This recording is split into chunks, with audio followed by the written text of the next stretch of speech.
कपड़े धोने वाली बहू।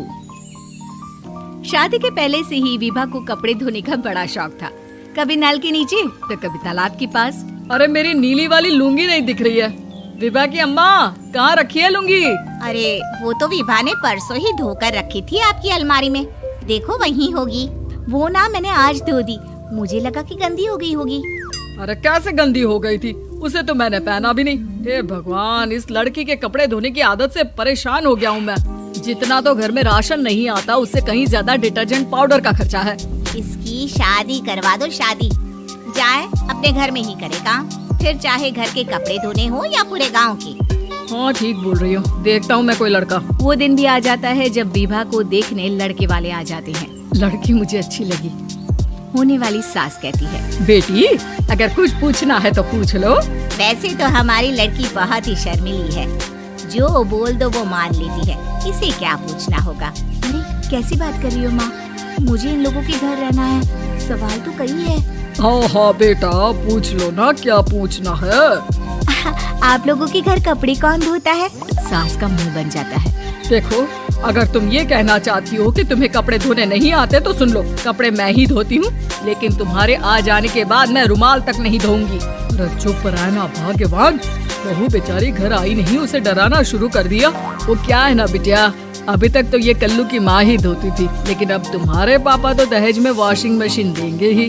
तभी विभा की माँ बोल पड़ती है, सवाल भी पूछा तो क्या। वैसे भाई साहब, मशीन की तो फिर भी कपड़े धोने की कैपेसिटी होती है। मतलब जो बिटिया दे रहे हैं ना विभा, इसे कपड़े धोने का बहुत शौक है। ये आप लोगों के क्या आस पड़ोस गांव मोहल्ले सबके कपड़े धो दे और उफ तक ना करे। बाहर देखा नहीं आपके कितने कपड़े सूख रहे हैं, सब हमारी बिटिया ने ही तो धोए हैं। बस भी करो ना माँ, शर्म आ रही इतनी तारीफ सुनकर। और तो और एक दाग निकाल कर दिखाओ तो मान जाऊँ। हाँ अच्छा माफ करना बेटा, मैंने गलत समझा। हमें तो रिश्ता बहुत पसंद है। और ऐसे जुड़ जाता है रिश्ता कपड़े धोने का शौक रखने वाली विभा का। उसकी शादी हो जाती है कोयला फैक्ट्री में काम करने वाले कल्लू के साथ। शादी के बाद अचानक विभा चिल्लाती हुई सास के पास आती है। सासू माँ, अरे सासू माँ कहाँ है आप? ये तो धोखा है, धोखा दिया आप लोगों ने मुझे। इसे ससुर के चक्कर के बारे में पता चल गया। अरे तो उसमें तुझे क्यों धोखा मिला है? अरे नल में पानी नहीं आता, कपड़े कैसे कब धुलेंगे? अच्छा तू पानी नहीं आ रहा उसकी बात कर रही है। तो आपने क्या सोचा? कुछ नहीं। अच्छा तेरी माँ ने कहा था कि कपड़े धोने का शौक है तुझे, याद आया मुझे। शौक बोलकर कपड़े धोने वाले मेरे जुनून को कम ना आके सासू माँ, कपड़ा धोना मेरा गुरूर है। तभी पति भी वहाँ आ जाता है। अभी मैंने इसे सनी देओल की फिल्म दिखाई है, उसी के डायलॉग मार रही है माँ। अच्छा सुन, साफ साफ बता रही हूँ, पानी सुबह 4 से 6 और शाम को 10 से 12 आता है, समझी? विभा टाइमिंग सुनकर हैरान हो जाती है। ये क्या भूतों का मोहल्ला है? सुबह 4 बजे उठकर कौन कपड़े धोता है? 4 बजे टंकी में पानी जाता है, फिर सारा दिन धोना ना, किसने मना किया?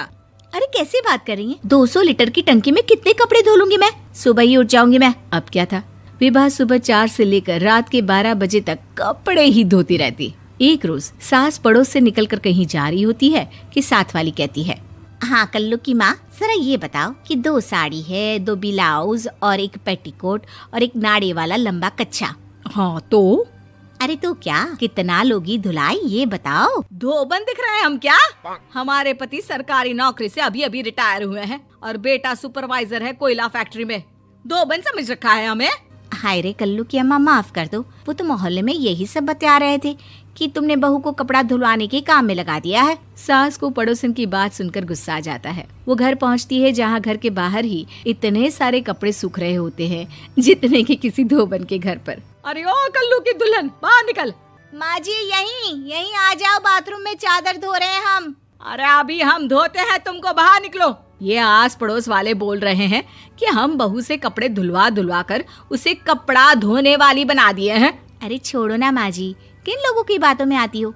आस पास के लोगों का तो काम ही होता है कि वो किसी तरह सास बहू को लड़ा दे। बहू सारे घर के कपड़े धोती है, ये क्या कम है? बोलिए। सास को भी लग जाता है कि वो बहू का ये सनकीपन नहीं छुड़वा सकती, इससे अच्छा है कि खुद ही चुप हो जाए।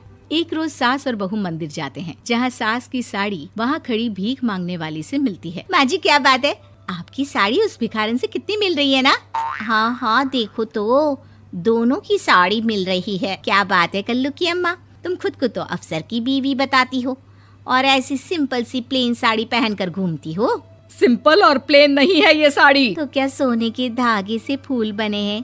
कुछ भी सासू माँ, कुछ भी। हाँ, बने थे इस साड़ी में सोने के धागे से फूल। मेरे पति लेकर आए थे मद्रास से स्पेशली मेरे लिए 10,000 की। ताहे भाई साहब इस भिखारन के लिए भी सेम टू सेम साड़ी लेकर आए होंगे 10,000 की। सास उस वक्त तो कुछ नहीं कहती, लेकिन बहू के साथ घर आती है और अलमारी से एल्बम निकाल कर लाती है। ये साड़ी देख रही है, ये वही साड़ी है जिसे मैंने अभी पहना था। इस साड़ी में ये जो चमकदार फूल दिख रहे हैं ना, ये सोने के धागों से काढ़े गए हैं। लेकिन तू लोकल वॉशिंग मशीन ब्रश से घिस घिस कर सारे फूलों को निकाल कर साड़ी प्लेन कर दी। मुझे माफ कर दीजिए सासू माँ। और तो और, जब मैंने तुझे तेरी गलती के लिए कुछ नहीं कहा, लेकिन तूने तो सबके सामने मेरा मजाक ही बना दिया। क्यों? बहू को समझ में आ जाता है कि अब से उसका कपड़े धोना बंद।